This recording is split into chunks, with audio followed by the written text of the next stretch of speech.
And welcome back to Take Action News with David Shuster. This is guest host Daniel Marin's executive producer in the host chair this week again. We're talking with Charlie Mitchell. He's our congressional correspondent for Take Action News. And of course, it's very important to note that all of the amazing Legion followers of Charlie Mitchell, his new Twitter handle is Charlie Reports. Charlie Reports. So, Charlie, thanks for joining us. Be here, Daniel. Charlie, the Farm Bill in the House went down in flames this week, with many Republicans joining with a majority of the Democrats. I know the Democrats were upset about those $20 billion in food stamp cuts that would have knocked 2 million people off the rolls. What's the deal with the Republicans?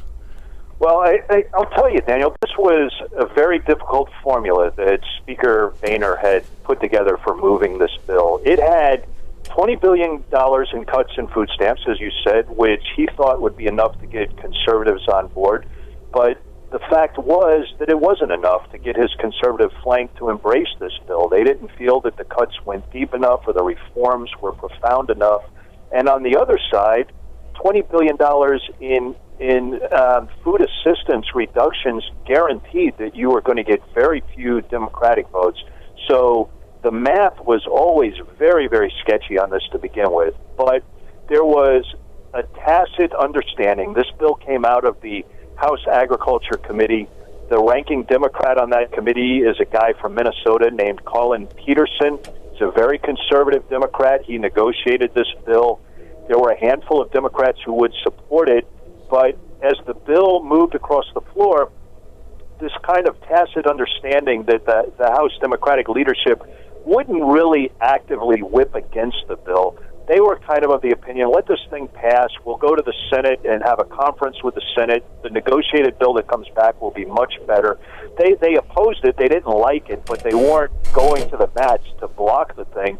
But as it moved across the House floor, from the Democratic perspective, it got worse and worse and worse. There were drug testing requirements added for people who were on food stamps. There was a requirement that you have to be in job training before you can get food stamps, and it just kept and no funding for that job training. Sure.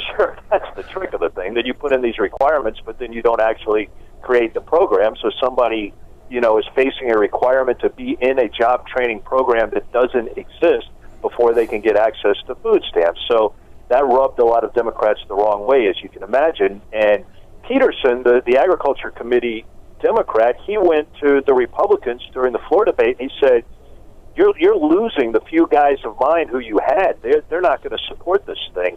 And then the kicker to the whole thing was after they kept adding these provisions to it.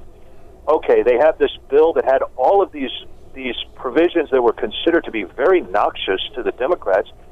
At that point, 62 Republicans still voted against it, and that sank the thing. They got very few Democratic votes. A quarter of the Republican conference voted against it, and so it was sunk. And there were a lot of recriminations on the House floor on Thursday after this went on. The Democratic Minority Whip Steny Hoyer said, "Listen, we're not taking any blame for this. We would have gotten you 40 votes for it, even though we didn't support it. Democrats would have produced 40 votes if you had have added all of these things and made it much, much more stringent." And he turned around and said, and you couldn't even control your own people. The Republican leadership, Speaker Boehner and Majority Leader Eric Cantor of Virginia, they moved very quickly. I give them credit for this on a political side, that they moved very quickly to blame the Democrats for the defeat. And, they didn't want to get into a dynamic where they were at odds with their own members who had basically sabotaged their bill, but they didn't want to blame their own members for that. So they got out there and very quickly said that they had been betrayed by the Democrats, and here we are. There's no farm bill.